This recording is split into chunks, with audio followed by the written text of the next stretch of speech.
Bonjour, je suis Isabelle et c'est la première fois que je prends la parole par ce biais-là, par le biais de la vidéo, pour vous parler d'astrologie. D'astrologie qui est d'abord une passion depuis pas mal d'années pour moi et qui de fil en aiguille est devenue une passion dévorante pour en faire une activité. Voilà, et aujourd'hui donc je suis donc astrologue, mais j'ai plutôt envie de me présenter aujourd'hui comme une messagère de l'astrologie puisque c'est bien l'idée de ces capsules astro, d'astrologie, des aspects du moment évidemment, un peu de la météo, des climats astro qui force est de constater, sont assez à l'œuvre. On a un ciel qui est pas mal intense depuis plus de 2 ans. Enfin, il se passe toujours quelque chose dans le ciel, ça s'appelle la vie, mais là c'est vrai que depuis 2 ans il y a une sacrée intensité. Euh, et être astrologue à cette période-là, c'est quand même assez extraordinaire puisqu'on peut vraiment expérimenter et comprendre et vivre et se laisser traverser par ces énergies à l'œuvre. Voilà. Euh, alors, être astrologue aujourd'hui, ou tout court, être astrologue, c'est quoi en fait? Qu'est-ce que fait l'astrologue en fait? Ben, il se penche sur le ciel, évidemment, ce ciel qui a toujours été un grand mystère pour les hommes. Depuis la nuit des temps, le ciel a toujours fasciné les civilisations.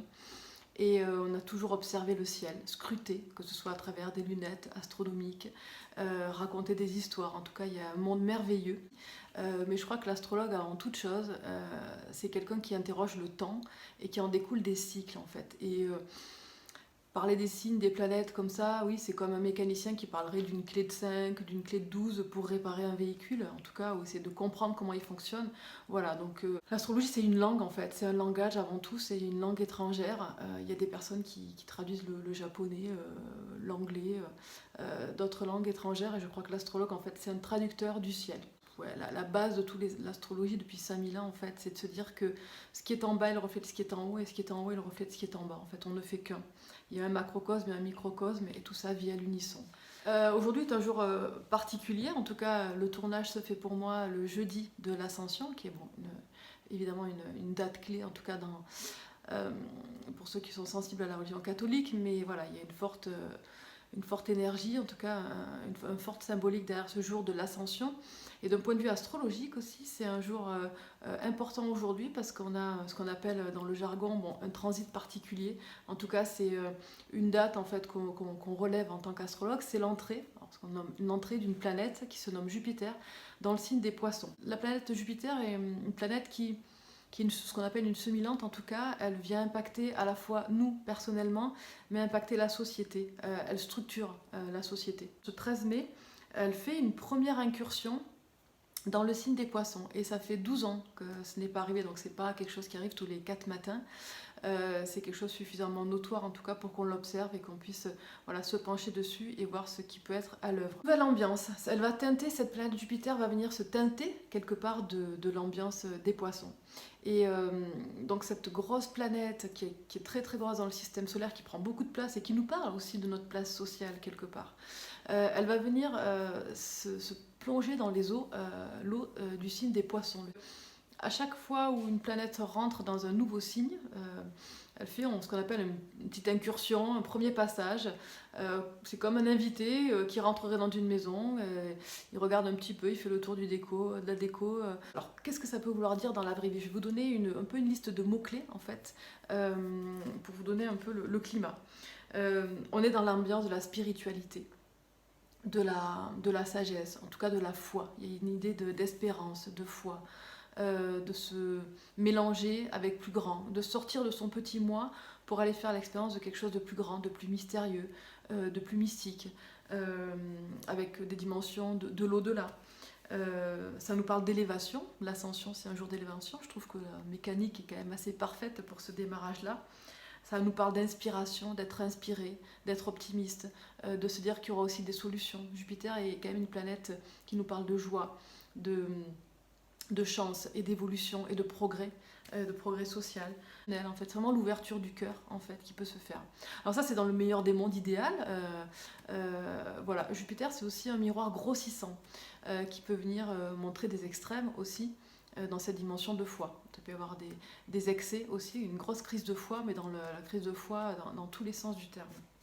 Et à peut-être faire un bilan de tout ce qui s'est passé depuis ces derniers mois et se dire quel sens on peut donner à tout ça et comment on peut ouvrir et aller vers des dimensions plus spirituelles dans une société quelque part en quête de réenchantement et d'espérance. Sur cet axe-là, en tout cas, lorsqu'on parle des poissons, on parle automatiquement de double signe en fait. L'axe poisson vierge, il parle de santé, de soins. On est dans la dimension du care. On peut être aussi amené à aller vers une dimension aussi beaucoup plus collective, de solidarité, de fraternité, dans ce signe des poissons, parce qu'il aspire vraiment à de l'entraide, à de l'optimisme. Et du coup, on peut avoir envie d'être un peu philanthrope, de sortir de soi pour aller vers autre chose.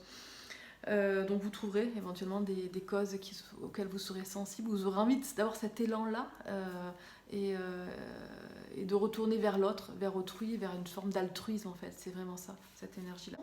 Les poissons, ça parle de l'eau en fait, l'élément eau, ça parle de sensibilité, d'émotion, de sentimentalité, de tristesse aussi quelque part, quand on est triste, on peut pleurer aussi de joie, enfin en tout cas il y a ce côté larmes de guérison ou de joie, il y a se connecter à cet élément en fait autour de l'eau. Il y a plein de manières de se relier à l'élément eau, tout simplement en allant voir la mer, voir l'océan si on a la chance d'habiter à proximité de cet élément-là, ou près des rivières, en tout cas si on est plus près plutôt de la campagne ou de la montagne, ou de cascade, ou je ne sais quoi, en tout cas écouter le bruit de l'eau, aller toucher l'eau, aller tremper ses pieds, voire se baigner pour les plus courageux.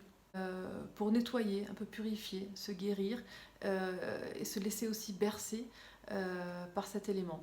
Et cette ambiance-là, ça me fait penser à ce sentiment océanique qui a été décrit, en tout cas écrit par un écrivain qui est Romain Rolland, que peuvent trouver certains profils, ceux qui font les apnéistes, les marins, les navigateurs, en tout cas ce sentiment en fait de ne faire qu'un avec cet élément eau.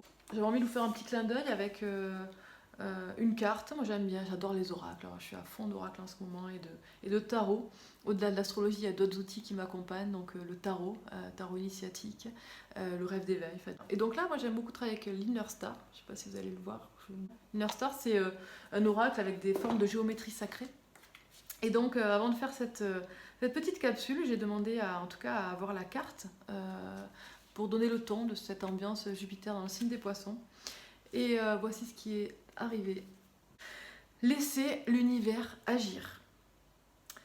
L'idée derrière cette carte, en tout cas, et ces symboles, c'est « Je m'en remets au divin, avec la certitude qu'en lui cédant ainsi le contrôle, j'obtiendrai tout ce qui est nécessaire à mon évolution. » Cette discipline, l'astrologie, elle a plein de choses à nous raconter et elle a beaucoup de profondeur et l'enjeu c'est de la traduire aussi pour vous ici et maintenant avec beaucoup de légèreté, d'accessibilité, de compréhension et en tout cas c'est ce que je vais essayer de faire à travers ces capsules hebdo.